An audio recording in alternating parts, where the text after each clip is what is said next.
চট্টগ্রামের বাঁশখালীতে বন্য হাতির হত্যার ঘটনায় 2 জনকে আসামি করে মামলা করেছে বন বিভাগ।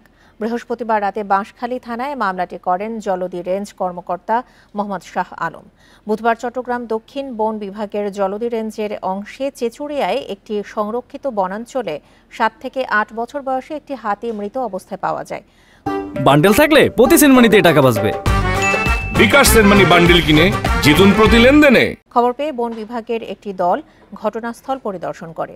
তারা জানায়, শিকারিয়া হাতিটিকে হত্যার পর দাঁত ও নখ কেটে নিয়ে গেছে।